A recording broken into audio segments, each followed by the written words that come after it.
우리 하나님 말씀 보시겠습니다. 하나님 말씀 사사기 8장 27절에서 35절입니다.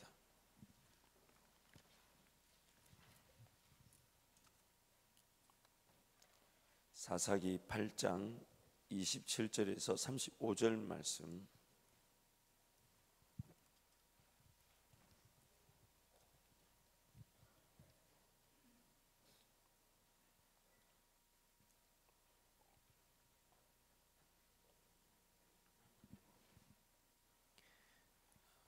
(27절부터 35절까지) 함께 선포합니다. 함께 갑니다. 기드온이 그 금으로 에봇 하나를 만들어 자기 성읍 오브라에 두었더니 온 이스라엘이 그것을 음란하게 위함으로 그것이 기드온과 그의 집에 올무가 되니라. 미디안이 이스라엘 자손 앞에 복종하여 다시는 그 머리를 들지 못하였으므로 기드온이 사는 40년 동안 그 땅이 평온하였더라. 요아스의 아들 여룹바알이 돌아와서 자기 집에 거주하였는데 기드온이 아내가 많으므로 그의 몸에서 낳은 아들이 70명이었고 세겜에 있는 그의 젖도 아들을 낳았으므로 그 이름을 아비멜렉이라 하였더라. 요아스의 아들 기드온이 나이가 많아 죽음에 아비에셀 사람의 오브라에 있는 그의 아버지 요아스의 묘실에 장사되었더라. 기드온이 이미 죽음에 이스라엘 자손이 돌아서서 바알들을 따라가 음행하였으며 또 바알 브릿을 자기들의 신으로 삼고 이스라엘 자손이 주위의 모든 원수들의 손에서 자기들을 건져내신 여호와 자기들의 하나님을 기억지 아니하며 또 여룹바알이라는 기드온이 이스라엘에 베푼 모든 은혜를 따라 그의 집을 후대하지도 아니하였더라. 아멘. 방금 했던 그 광고를 좀 더 강조하자면 롯데마트 많이 이용해 주시기 바랍니다. 많이 이용해 주세요. 아니 왜 대답을 안 하십니까? 많이 이용해 주세요. 그래서 롯데마트도 장사 잘 됐다고, 우리 한밭제일교회 때문에 장사 잘 됐다고 해주시고, 아무래도 이렇게 손님들끼리 불평을 하는 모양이에요. 손님들끼리 뭐 한밭제일교회 저는 주차장이냐 그런 소리를 들었다고 합니다. 그 지점장이 저한테 얘기를 하시더라고요. 아무튼 여러분 롯데마트 많이 이용해 주시고, 만약 차량을 롯데마트 주차하신 분들은 11시 정도 기도가 시작될 때에 가셔서 차량을 우리 교회 운동장 쪽으로 옮겨주시고, 저희 교회 운동장은 지금 포장 공사를 진행 중에 있습니다. 그래서 다음 주, 이번 내일 모레 주일 지나면 월요일 화요일 이제 포장을 하게 됩니다. 그때까지 조금 양해해 주시고, 무엇보다도 롯데마트 많이 이용해 주시기 바랍니다. 그래서 여러분 우리 롯데마트 때문에 하나님 롯데마트 보내서 길도 생기고 동산도 없고 또 저쪽 뒤에 길도 있고 한데 롯데마트 많이 이용해 주시기 바랍니다. 그리고 롯데마트 이용할 때마다 계산할 때마다 직원한테 그렇게 얘기하세요. 우리 담임 목사가 많이 이용하라 해가지고 이용한다고. 그래서 저도 지점장 얼굴 좀 볼 때 좀 떳떳하게 볼 수 있도록, 제가 무슨 죄를 지은 것도 아닌데 아무튼 여러분 롯데마트 많이 이용해 주시기 바랍니다. 제가 무슨 롯데마트 직원도 아닌데 아무튼 롯데마트가 잘 될 수 있도록 여러분 많이 이용해 주시고, 이렇게 좀 많이 이용해 주세요. 많이 이용해 주세요. 그래서 설교보다 더 중요합니다. 굉장히 영적 대치 상황인데 롯데마트 많이 이용하는 것으로 손으로 악을 이기를 축복합니다. 여러분 본문 28절 말씀을 같이 갑니다. 28절 함께 갑니다. 시작. 미디안이 이스라엘 자손 앞에 복종하여 다시는 그 머리를 들지 못하였으므로 기드온이 사는 40년 동안에 그 땅이 평온하였더라. 20절 말씀 보면 기드온이 300명의 용사로 미디안의 연합군 13만 5천 명을 물리친 다음에 40년 동안 평온하였다고 합니다. 그런데 오늘 우리가 다 읽지 않았지만 이미 2번에 걸쳐서 살펴본 내용에 따르면 기드온이 그렇게 큰 하나님의 은혜와 능력을 보았음에도 불구하고 안타까운 것은 그 능력 이후에 자기 인간적인 연약함과 그 욕심의 지배를 이기지 못하더라는 거예요. 연약한 척하면서 누릴 거 다 누리고, 왕이 되어 달라는 말에 왕은 되지 않겠다 하지만은 자기 아들 아비멜렉이라고 이름 지을 때 그 아비멜렉 이름이 뭐라고요? 내 아버지는 왕이다. 왕이 되어달라는 요구에 나는 왕이 되지 않겠다 말은 하지만 자기 아들 이름은 내 아버지들은 왕이다. 그럼 자기는 뭐란 얘기예요? 왕이란 얘기죠. 그 더군다나 뭐 많은 아내들, 자식들 둔 것들, 또 오늘 본문 말씀 보면 굳이 만들지 않아도 되는 에봇을 만들어 자기 집에 두고 그것이 우상 숭배의 빌미가 되어서 이스라엘 백성들을 올무에 빠지게 하는 그런 연약함들, 그 문제가 막 일어나는 걸 보게 됩니다. 그런데 그 연약함에도 불구하고 그 땅이 40년 동안 어떻게 했다고요? 평온했다는 거예요. 왜 그럴까요? 그것은 바로 하나님이 기도원을 통해 이루신 역사가 얼마나 크고 분명했으면 주변 적들이 무너졌는데 40년 동안 쳐들어오지를 못할 정도로 하나님이 물리쳐 주셨다는 거죠. 13만 5천 명 미디안의 연합 군대를 하나님이 초토화시켰는데, 얼마나 하나님이 초토화시켰으면 이스라엘 백성들을 그 민족들이 더 이상 괴롭히지 못할 수준으로 40년 동안이나 일어서지 못할 정도로 만들어 버리셨다는 거죠. 그래서 오늘 우리가 두 번의 말씀을 통해 살펴본 내용을 좀 더 요약하자면, 하나님께 쓰임을 받을 수 있지만 내 연약함, 내 부족함으로 쓰러지고 넘어지는 일이 일어날 수 있더라는 겁니다. 하나님의 역사에 동참하지만 심지어 병을 고치고 귀신을 쫓아내고 온갖 이적을 행하는 능력도 나타날 수 있지만 끝이 다른 이단이 되어버릴 수 있다는 겁니다. 저희 아버님이 그러시더라고요. 어릴 적에 그 박태선 씨라는 분이 계셨대요. 박태선 씨가 지나가면요, 침 뱉어도 그 밑에 사람들이 침까지 받았대요. 그걸 받아가지고 그걸 먹어서 나았다는 거예요. 또 아니 그만큼 그런 기적들이 있었다는 거예요. 그런데 그가 다스려지지 않은 자기 타락한 본성, 그 능력, 그 은사가 자기 것이 아닌 오직 하나님께로부터 온 것인데, 그 하나님께로부터 온 것임을 잊어버리는 순간 하나님과 관계없는 자가 되어버린다는 거죠. 쓰임을 받고 버려지는 것입니다. 너무너무 두렵고 떨리지만 지금 우리 기독교를 괴롭히는 이단들이 바로 그런 경우들이죠. 쓰임을 받고 버려집니다. 정도의 차이는 있을 수 있겠지만 오늘 성도의 삶도 마찬가지입니다. 하나님의 그런 외적인 역사, 가시적인 능력들 구하고 찾고 두들기지만 그것으로는 우리란 존재가 잘 바뀌지 않더라는 거예요. 그래서 하나님은 우리에게 주신 은혜가 뭐라고요? 하나님이 기록된 말씀과 내 안에 누가 머물고 계신다고요? 성령 하나님. 그래서 나로 하여금 하나님이 빚어가시는 거룩하고 흠이 없고 깨끗하고 세상과 구별되었으나 세상을 분별할 줄 아는, 악인들의 꾀를 분별할 줄 알고 죄인들의 길을 멀리할 줄 알고 오만한 자의 자리에 앉지 않는 여호와의 말씀을 주야로 묵상하는 자로 세워지기를 원하시는 것입니다. 그래서 오늘 우리 삶의 관건은 이 기도원과 같은 이런 일이 오늘 내 삶에도 일어날 수가 있다는 거예요. 내 삶에도 하나님께서 역사를 이루심으로 포도주 틀에서 밀을 타작하던, 포도주 틀에서 자기가 타작하는 그 밀을 빼앗길까 봐 포도주 틀에서 밀을 타작하던 그 기도원을 하나님이 믿게 만들어 주셨고 순종할 수 있도록 만들어 주셔서 그 역사의 자리에 서게 하셨어요. 고작 300명만으로 일이 되게 하셔서 13만 5천이라는 그 미디안의 연합군대를 초토화시키고, 얼마나 초토화시켰으면 40년 동안 이스라엘을 괴롭힐 민족이 없도록 만들어 버리셨어요. 안타까운 것은 기도원이 그 역사를 통해 하나님과 더 깊은 동행의 기회를 놓쳤다는 겁니다. 하나님이 역사를 베푸신 이유가 뭡니까? 기도원 그를 불쌍히 이기셔서 그로 하여금 못 믿던 자, 온갖 것으로 시험하고 하나님을 믿지 못하던 그를 믿게 만드셔서 기회의 그 역사 현장에 세우셨지만, 그러면 그것이 하나님의 관심은 뭘까요? 그걸로 끝입니까? 그 역사로 그치고 내 욕심, 내 정욕대로 살아가면 되는 건가요?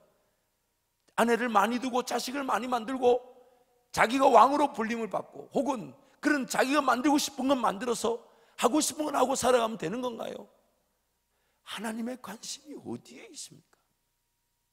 하나님의 관심이 어디에 있습니까? 하나님 나에게 은혜를 베푸시고 능력을 베푸실 때 하나님의 관심은 그것을 통해 나란 존재가 하나님과 더 깊은 동행의 은혜를 누리기를 원하시는 것입니다. 더 깊은 동행의 은혜. 구약의 내용들을 보면 이 신약의 성도들이 붙잡아야 될 분명한 내용들이 나타나게 됩니다. 첫 번째는 구약적 상황이 가지는 한계가 있다 그랬어요. 예수 그리스도로 말미암아 주어진 은혜만이 완성된 은혜니까 구약적 상황이 가지는 한계가 있고, 또한 그 한계로 말미암아 발생되는 문제들, 그것이 구약에 등장하고 있죠. 이때 그래서 우리에게 예수가 필요했구나. 이때 이런 상황, 한계로 말미암아 그런 문제들이 드러났고, 그래서 하나님이 우리에게는 예수 그리스도라는 은혜를 주시고 성령이라는 은혜를 우리에게 베풀어 주신 것이구나. 그래서 구약적 상황을 예수 그리스도를 통해 완성하신 그런 구약의 한계적 상황을 우리에게 소개하고 있는 것이죠.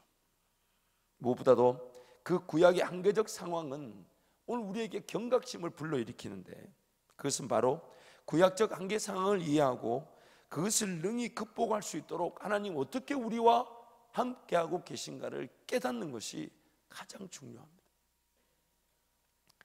그래서 구약적 상황에 따른 한계는 쓰임을 받을 수 있지만 버려질 수 있다는 것. 두 번째는 하나님의 역사를 맛볼 수 있지만 타락한 재성의 욕심과 정욕을 이기지 못할 수 있다는 것. 세 번째는 가장 큰 한계는 믿음에서 믿음으로 나아가는 은혜 위에 은혜의 인도하심을 놓쳐버릴 수 있다는 것이 이 구약적 한계 상황이었습니다. 그래서 하나님은 우리에게 은혜를 베푸실 때 이런 것을 분명히 인지하기를 원하시죠. 기드온이 놓친 더 큰 믿음의 역사, 더 놀라운 은혜의 역사는 무엇일까요? 기드온이 그런 13만 5천 명이라는 대군을 고작 300명으로 하나님의 능력으로 승리하고 난 다음에 하나님의 관심은 무엇이었을까요? 제가 자세한 걸 유추해 볼 수는 없지만 하나님이 이스라엘 백성들을 가나안 땅에 집어넣었을 때에 그때 원하셨던 내용을 분명히 보면 하나님의 관심은 이런 것이었을 것입니다. 온전히 드려지지 못한 예배의 제단들이 회복되어지는 것, 온전히 드려지지 못한 예배의 제단들이 회복되어지는 것, 레위인들과 제사장들이 온전히 구별되어져서 하나님께 온전한 예배를 드릴 수 있는 분명한 하나님의 그 율법적 구조가 이게 있고 회복되는 것. 심지어 하나님께서 가나안 땅에 들어가기 전에 모세를 통하여 주신 말씀이 뭐였습니까? 그 땅 옛 거민들을 몰아내고, 그 땅 옛 거민들을 몰아내고 그들이 섬기는 우상들을 다 파하고, 또한 그들이 그 우상을 놓고 예배드렸던 산당들을 없애라. 그것이 분명 하나님의 뜻이었지만 우리가 구약 내내 살펴보면 우상들이 생겼다가 없어지기도 하지만 그 산당들은 계속적으로 두면서 그렇게 얘기합니다. 그 산당에서 백성들이 분향하였더라. 그 산당에서 백성들이 분향하였더라. 지금 하나님이 기드온을 통해 역사를 베푸시고 이스라엘 백성들에게 구원을 베푸신 이유는 뭘까요? 그것은 바로 하나님이 본래 계획했던 그 인도하심, 하나님과의 관계, 예배의 회복, 교회의 부흥, 하나님의 사람들의 분명한 그 역할, 그것이 회복되어질 수 있도록 건지시고 구원하신 것인데 그것만 만족하고 있을 수 있다는 것입니다. 기드온이 미디안 족속의 핍박과 박해에 대한 구원 그 자체에만 관심을 두고 하나님이 왜 우리를 구원하셨는가? 하나님이 왜 우리를 구원하셨는가? 그 본질적인 구원의 내용을 잃어버린 채, 망각한 채 살아가다 보니 자기 욕심에 자기 하고 싶은 일만 채우며 살아가더라는 겁니다. 어쩌면 오늘 저와 여러분도 이러한 자리에 있을 수 있습니다. 왜 우리가 예수 그리스도의 피로 구원을 받아야만 할까요? 왜요? 왜? 하나님께서 나를 구원하셨으면 천국 문 열고 천사들 줄 쫙 세워가지고 나팔 빰빠담 하면서 김종진 구원하고 데리고 가면 여러분한테 기감이 될 것인데, 예수 안 믿는 인간들한테 진짜 멋지게 소개될 텐데 그래 안 하시고 바로 남겨놔가지고 이제는 우리가 두려워하는 것 중에 하나가 뭐냐면 오래 사는 거. 이제 어르신들한테 아직 30년 남았다 그러면 굉장히 기분 나빠하시고 이제 100세 사십니다 그러면 제가 100세 살게 만든 것도 아닌데 저를 째려보시는, 저는 제 나름대로 축복의 의미로 말씀드렸는데 그렇게 살면 안 된다고 막 난리를 치고.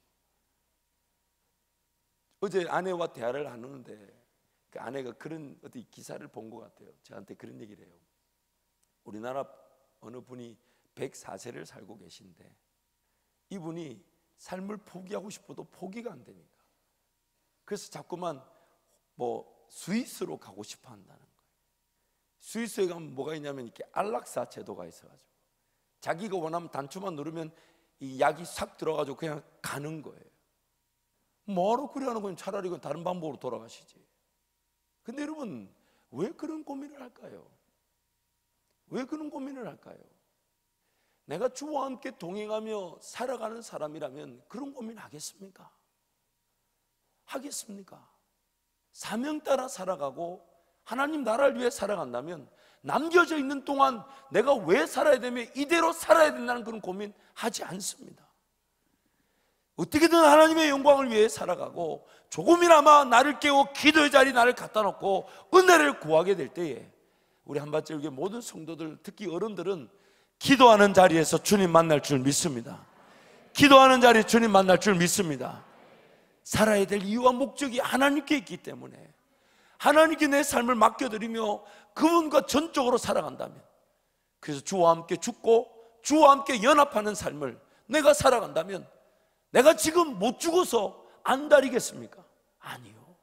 살려두시면 하나님의 영광을 위해 사는 것이고 데려가시면 그날이 내 인생의 최고의 날인 줄 아는 것, 그게 바로 우리 신앙의 능력인 것입니다. 하나님이 이 땅에서 예수 믿고 우리를 남겨두신 분명한 목적이 있잖아요. 그래서 그 목적 때문에 내가 죽어야 될 죽음을 예수가 대신 죽게 하시고 그 예수가 죽은 그 죽음을 내 죽음이라 하시면서 나에게 기대치를 보고 바라보고 계신데 우리는 인생살이 그냥 어려움을 해결하고 문제를 해결하고 좀 먹는 거 해결하고 마시는 거 해결하고 입는 거 해결하고 살려고 한단 말이에요. 그게 전부인 줄 안단 말이에요. 그러다가 좀 도움이 필요하면 은혜 구하고 기어이 기도하지 않으면 안 될 상황이 돼야 기도하게 되는, 날마다 나를 깨우고 주님과의 관계 중심으로 주님 동행하며 살아야 되는데, 그래서 또 은혜를 주시면 이제부터라도 또 믿음의 길, 은혜의 길을 가야 되는데 또 그 주신 거 은혜라고 붙들고 그것 때문에 예배를 까먹고 기도 안 하고, 그럼 목사는 뭐라고 기도해야 되겠습니까? 그 준 거 뺏어야 된다고 기도해야 되지 않을까요? 죄송하지만 한 번도 그렇게 기도해 본 적은 없지만 그랬으면 좋겠습니다. 차라리 그 가진 것이 하나님께 온전히 예배드리지 못하게 하고 하나님 그분께 달려나와 어려울 때 눈물로 호소하던 그 시절이 차라리 뭔가 가져서 기도가 안 되는 것보다 낫지 않겠습니까? 차라리 인생의 어려움을 당해서 하나님 은혜를 구하는 것이 내가 뭔가 누리고 있고 이 정도면 괜찮다 싶은 그 안주감과 그 편안함에 하나님께 기도하지 못하고 있다면 차라리 어려운 게 낫지 않을까요? 여러분이 하나님이시라면 무엇을 선택하겠습니까? 무엇을 선택하겠습니까?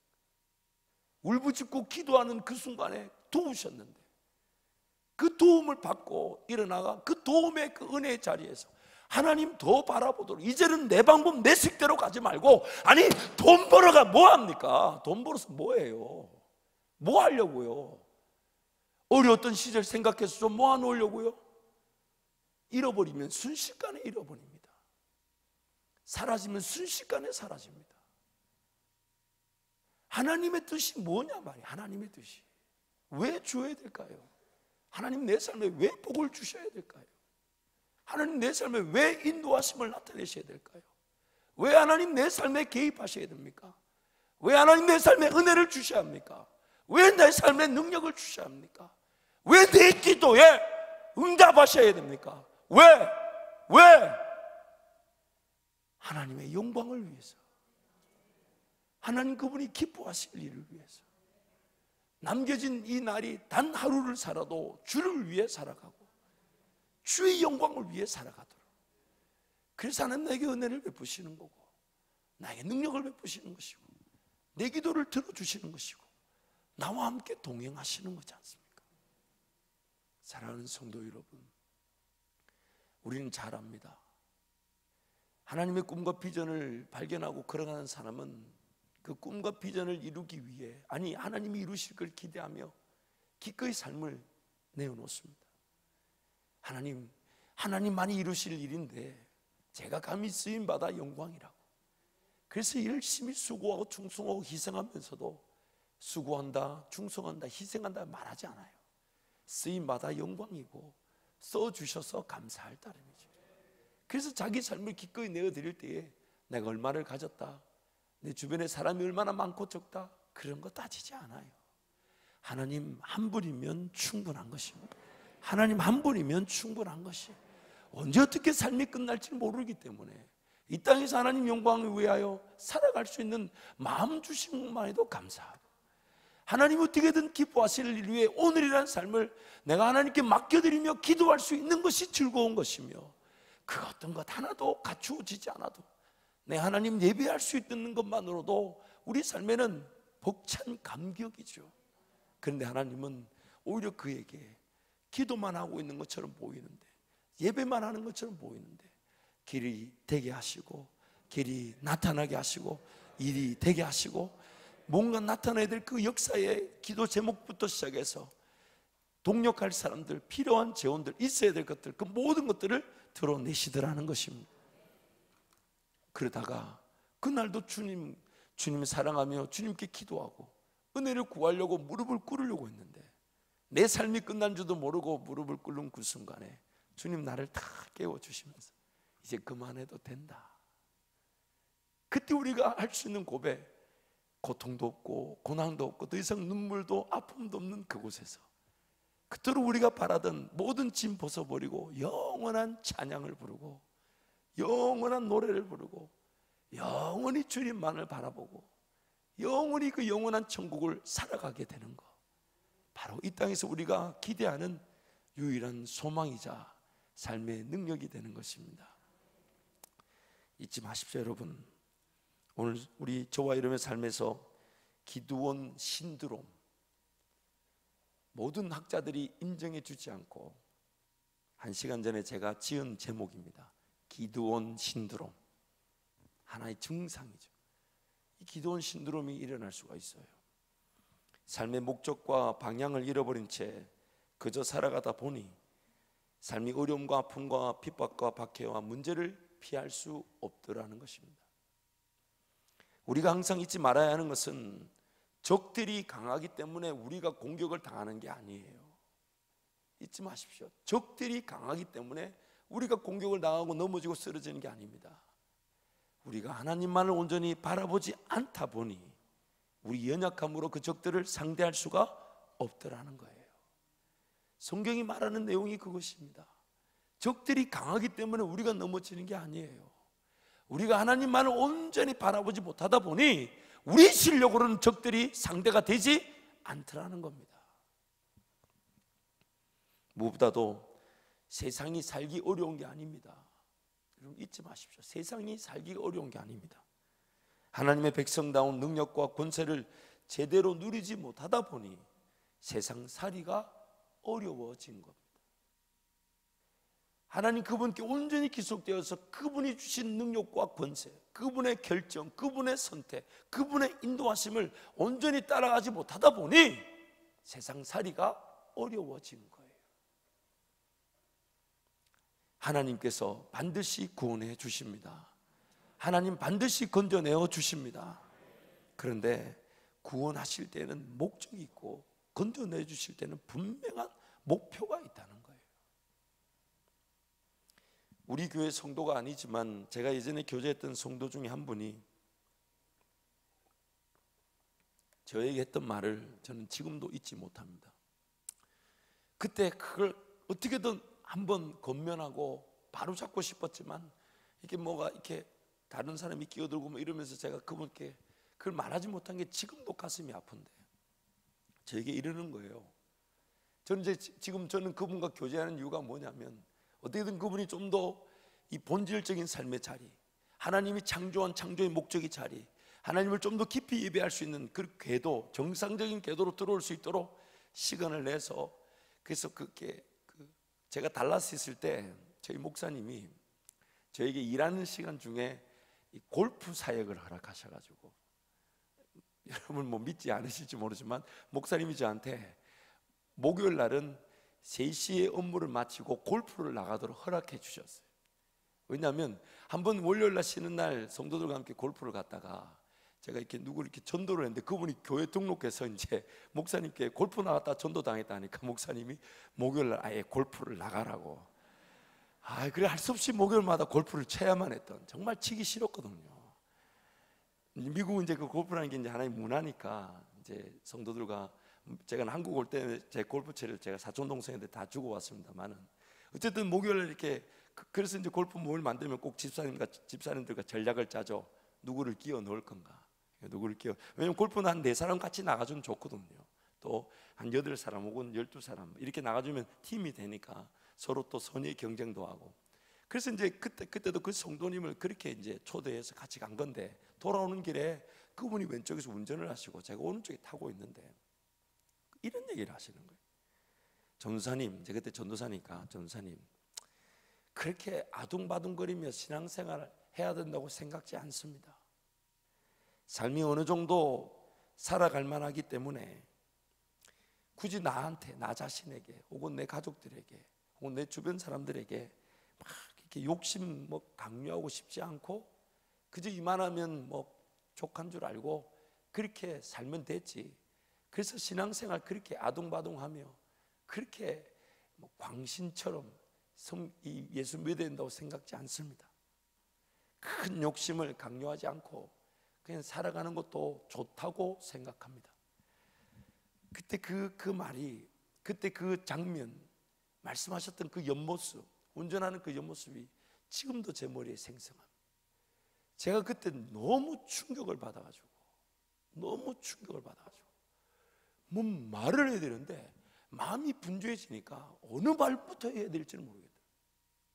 함부로 말이 나갔다가는 이게 공격이 되고 관계가 끊어질 것 같고, 어느 정도 수준에서 어떻게 말을 시작했지 이거 고민하다가 그 말 기회를 놓쳐버렸어요. 그분 나름대로는 삶이 어느 정도 안정적인 거예요. 그분 나름대로는 그냥 비즈니스에서 먹고 살만하고, 그분 나름대로는 그냥 미래를 그렇게 염려하지 않아도 지금 이 수준대로라면 괜찮을 거라고 생각한 거예요. 그러면서 자기 자녀들에게도 그렇게 아둥바둥 살며 그렇게 하나님 뭐 믿으라 말하고 싶지 않대요. 근데 그분이 모르는 게 하나 있죠.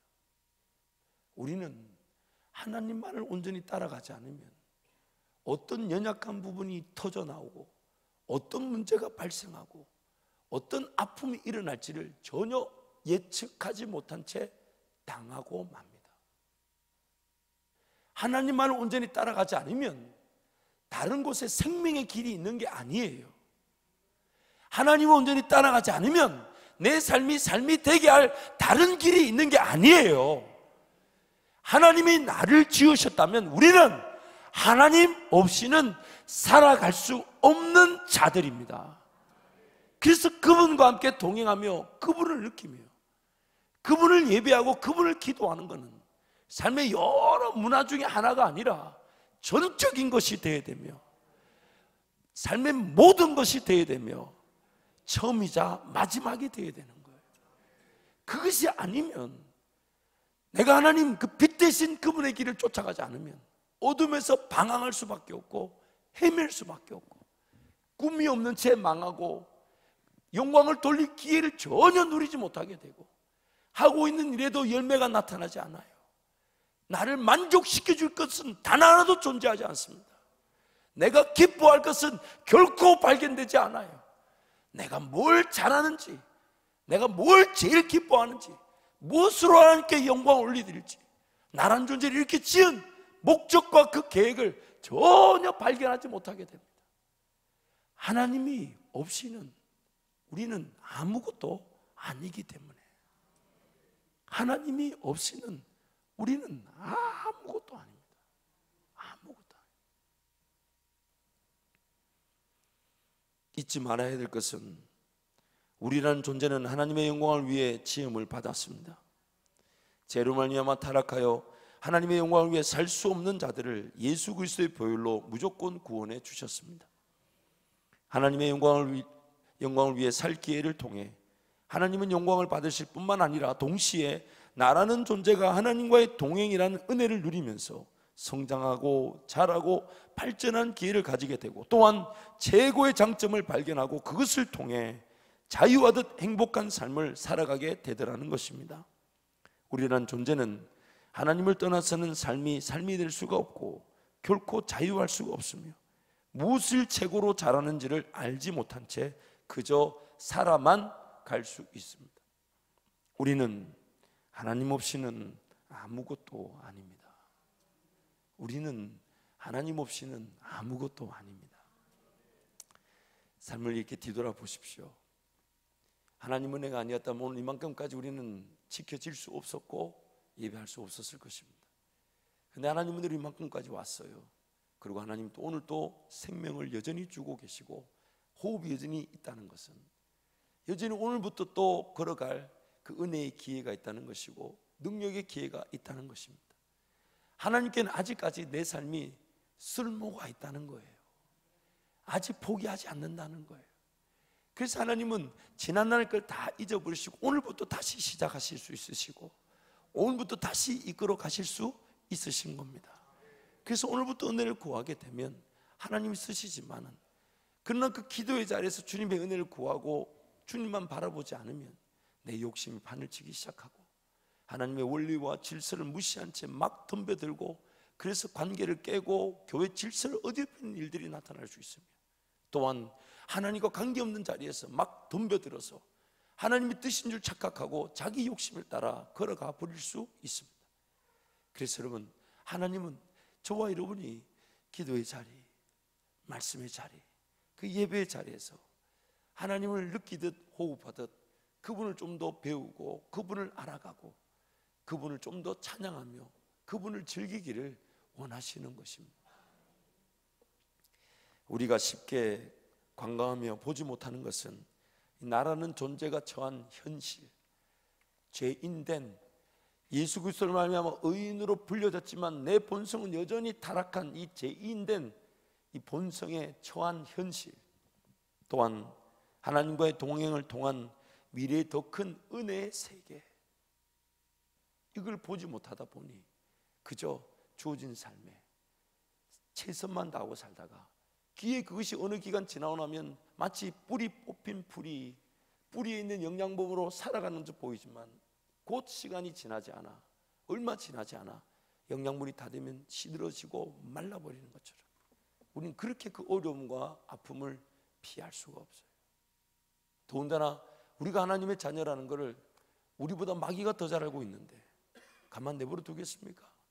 철저히 사망의 자리, 죽음의 자리, 인생이 끝도 없이 추락하는 그 자리로 막 몰아갈 텐데, 기회 그제서야 건짐을 받고 구원을 받고 돌아오지만 또 그 구원을 받고 건짐을 받으면 또 하나님 은혜를 구하면서 더 깊은 동행, 나를 더 쳐서 복종시키고 하나님의 놀라운 계획들, 비전들, 꿈들, 지금부터라도 하나님 나를 통해 영광을 받으실 그 길을 사모하고 기대하고 은혜를 구해야 되는데, 또 살려주시면 또 그게 전부인 줄 알고 자기 욕심인 줄 모르고 자기 생각인 줄 모르고 자기 방법인 줄 모르고 지금 이것 때문에 좀 바빠서 기도하러 못 갑니다. 지금 이것 때문에 좀 예배하러 못 갑니다. 하나님께는 그게 어떻게 들리겠습니까? 하나님께는 그게 어떻게 들리겠습니까? 지금 이게 좀 급해서 하나님과의 관계는 좀 뒤로 밀려두고 이게 지금 소중해서 하나님과의 시간은 좀 더 뒤로 밀려진다는 것인데 그거 하나님 어떻게 보고 계시겠습니까? 어떻게 보고 계시겠습니까? 저는 확신합니다. 반드시 그거 다 잃고 구원 얻지만 적절한 아픔의 시기를 또 보내게 됩니다. 절대 우리는 망하지 않기 때문에 죽지 않아요. 그러나 반드시 다 잃고 돌아오게 됩니다. 다 잃고 돌아오게 됩니다. 왜냐하면 하나님 없이는 그 어떤 것도 지켜질 수 없고 하나님 없이는 그 어떤 것도 관리되지 않으며 하나님 없이는 그 어떤 것도 수성할 수 없습니다. 그러므로 오늘 그런 현실을 분명히 기억하시고 믿음의 길을 걸어가기를 축복합니다. 제가 한 가지 말씀을 준비하면서 본 그림이 하나 있습니다. 오늘 저와 여러분의 삶, 늘 어른만 그리는 것 같아서 머리 핀을 하나 올려봤어요. 머리핀 하나 올려. 저도 맨날 이런 걸 고민하고 있어요. 오늘은 여성으로 갈까 남성으로 갈까 하다가 오늘은 머리핀을 하나 올려봤습니다. 자, 오늘 우리는 삶은 딱 이 자리에 은혜로 서 있습니다. 그렇죠? 하나님 우리와 함께 하시는데 그 하나님의 관심은 하나님 반드시 크게 영광을 받으실 어마어마한 그 영광의 자리가 반드시 계획되어 있습니다. 하나님만이 하셨다, 하나님만이 이루셨다, 하나님이 아니면 안 된다.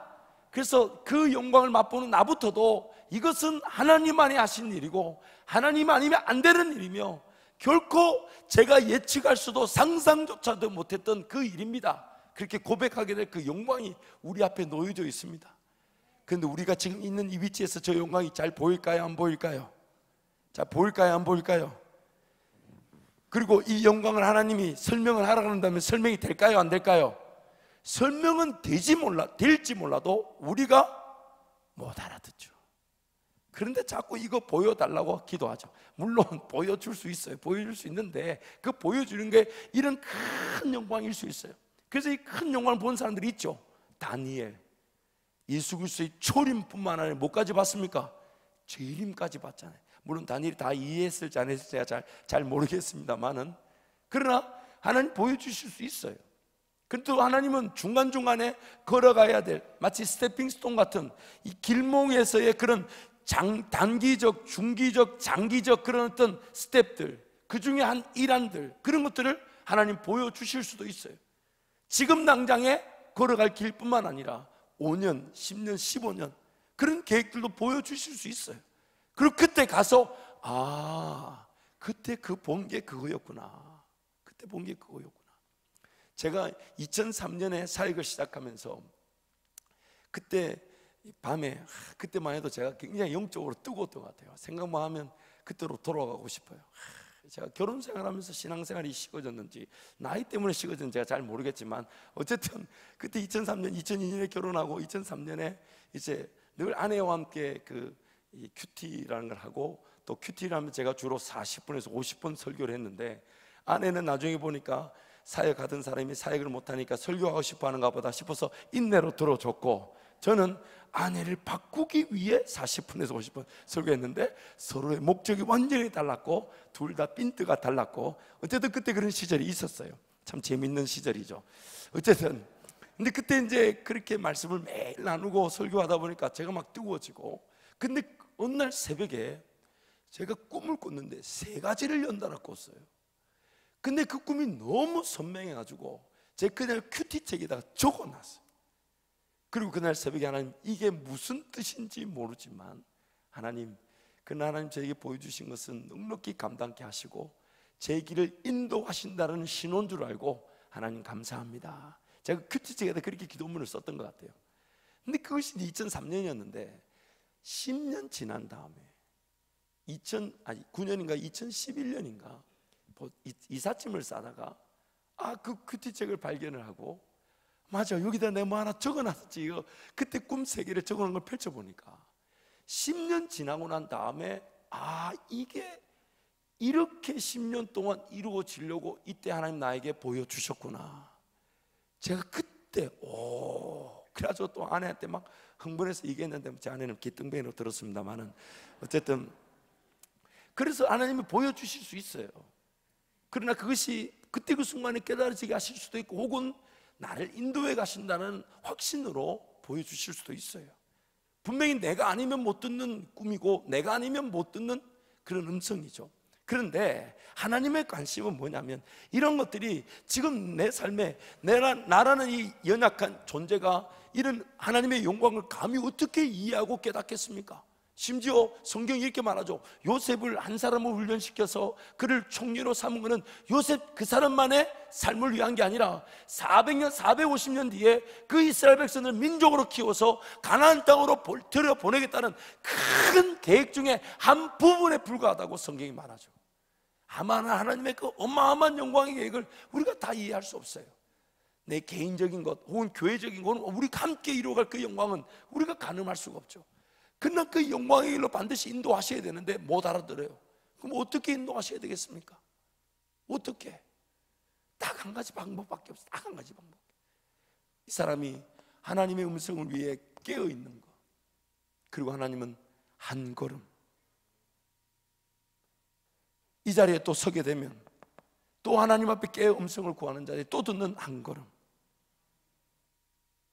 중기, 장기, 단기, 또는 먼 미래의 꿈을 꿀 수 있습니다. 그러나 하나님의 지금 오늘 관심은 지금 이 한 걸음, 이 한 걸음.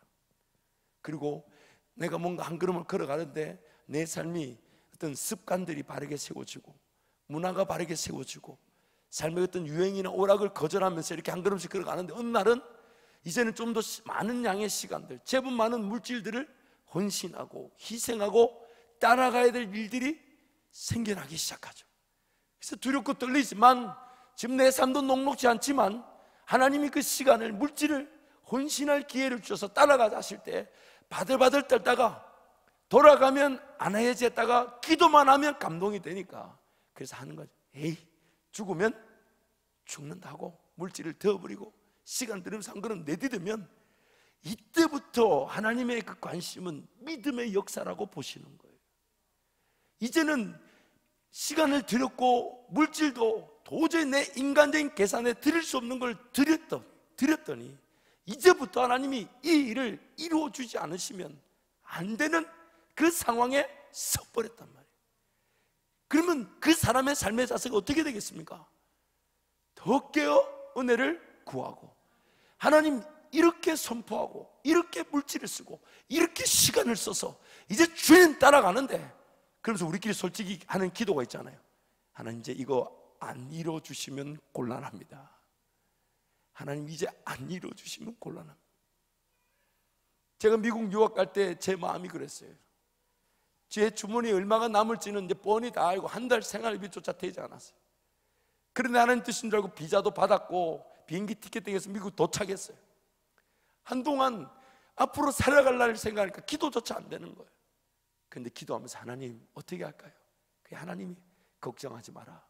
비자를 준 것도 나고 너 비행기 타고 올 돈을 준 것도 나니까 앞으로 살아갈 그 돈도 그 생활도 내가 책임진다. 너는 나만 바라보거라.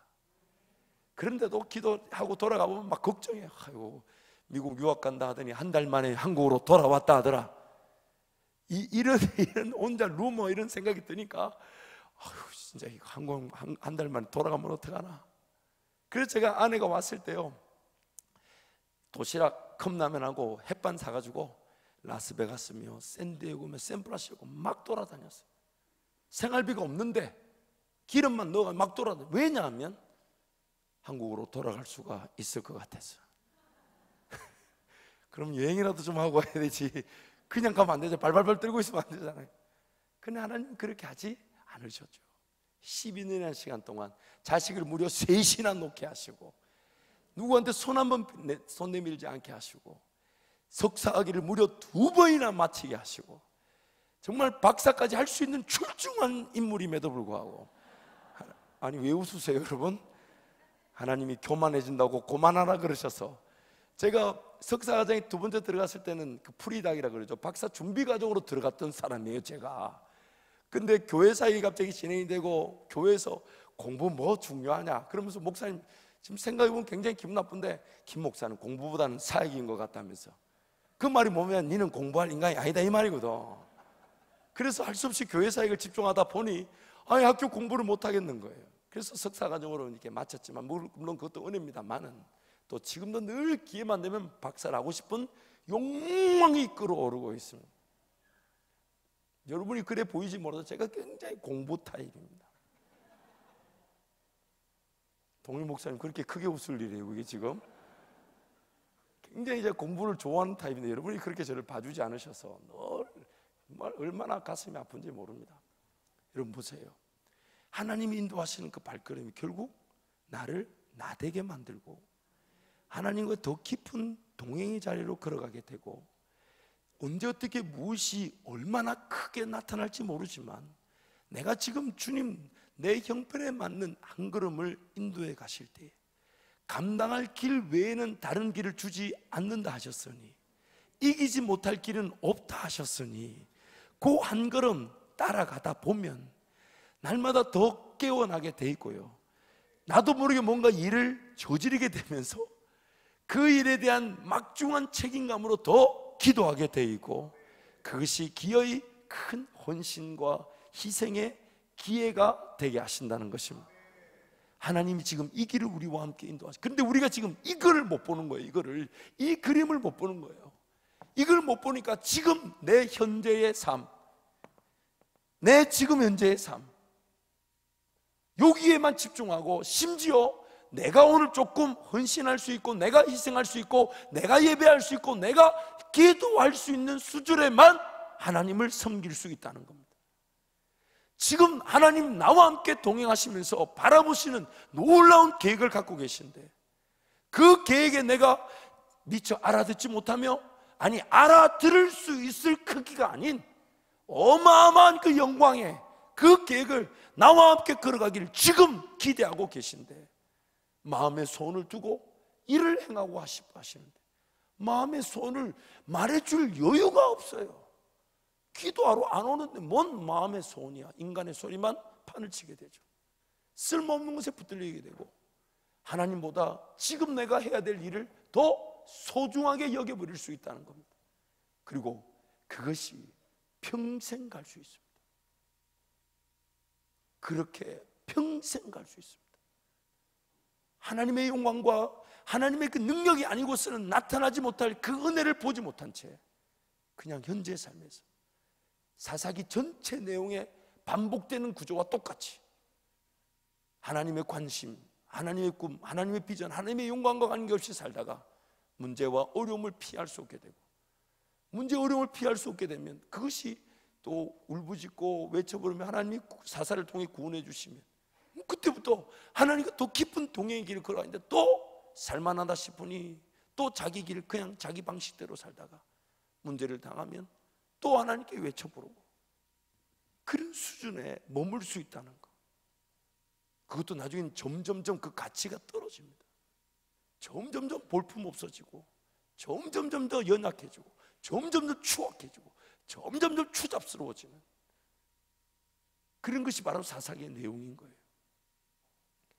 오늘 우리 하나님의 관심은, 지금 오늘 우리 삶을 구원한 하나님의 관심은, 오늘 나를 제 가운데 구원한 하나님의 목적은, 오늘 나에게 복을 주셔야만 하는 하나님의 이유는, 오늘 내 삶이 인도되어져야만 하는 하나님의 이유는, 오늘 나에게 직장이 주어져야 하는 하나님의 이유는, 오늘 나에게 믿음의 가정이 세워져야 하는 하나님의 목적은, 오늘 내가 봐야 될 하나님의 능력이 반드시 주어져야 되는 그 이유는 오직 하나님의 영광을 위해서입니다.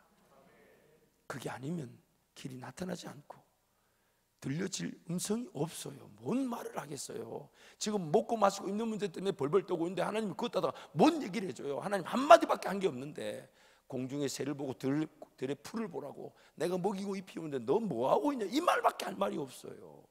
그래서 기도 응답이 안 되는 것일 수 있습니다. 여러분, 시선을 우리 하나님의 영광으로 바꿔야 합니다. 그 영광의 일을 따라가면 내가 뭘 제일 잘하는지를 알게 된다니까요. 좀 모자라고 연약하고 또 별나고 정말 인간이 참 다듬어지지 않은 것도 하나님이 눈을 싹 감겨놓고 좋은 것만 쓰시는 분이 우리 하나님이시라니까요. 제가 얼마나 지금 이게요, 여러분 제 모습이 지금도 많이 강팍해 보이고 강해 보이고 굉장히 건방지지만 나름 많이 다듬어진 겁니다. 정말 많이 다듬어진 거예요. 이게 제 아내가 증명하고 저희 어머니가 하십니다. 그런데 하나님은 그 연약함, 그 부족함이 있지만 주님 바라보고 주님께 쓰임 받기를 원한다는 그 하나 이유 때문에 다른 모든 것은 하나님이 눈을 착착착 감겨놔 주시고, 제 잘하는 것만으로도, 제가 즐거워할 수 있는 것만으로도 하나님 길을 인도해 가신다는 것입니다. 사랑하는 성도 여러분, 이제 이 기도원 신드롬 현상이 더 이상 우리에게 있지 않기를 축복합니다. 구원을 받아야 될 이유에 따라 살아가시기를 축복하고, 하나님이 건지셔야 될 목적에 따라 살아가시기를 축복하고, 하나님이 복을 주실 수밖에 없고, 하나님이 길을 인도하실 수밖에 없고, 하나님이 말씀하실 수밖에 없는 그 길을 걸어가는 저와 여러분들에게 축복합니다. 이 시간 한번 통성으로 기도하겠습니다. 여러분 기도하실 때 하나님, 제 삶이 하나님의 영광을 위하여 나타나 있는 것을 잊지 않게 하여 주옵소서. 깨어 기도하지 못하는 걸 두려워하게 하여 주시고, 예배하지 못하는 것을 무서워하게 하여 주시고, 하나님의 영광을 위하여 살아가야 되는데 그 영광이 눈에 보이지 않는 것을 하나님 안타까워하게 하여 주옵소서. 그래서 하나님의 영광을 위하여, 하나님이 그분이 기뻐하시고 즐거워하실 일 위하여 내 삶이 맞추어지게 하시고, 내 삶이 초점을 두게 하시고, 방향을 분명하게 하게 하여 주시며, 하나님과 함께 동행하는 은혜 길을 걷게 해달라고 우리 주님 찾고 함께 기도합니다. 주여.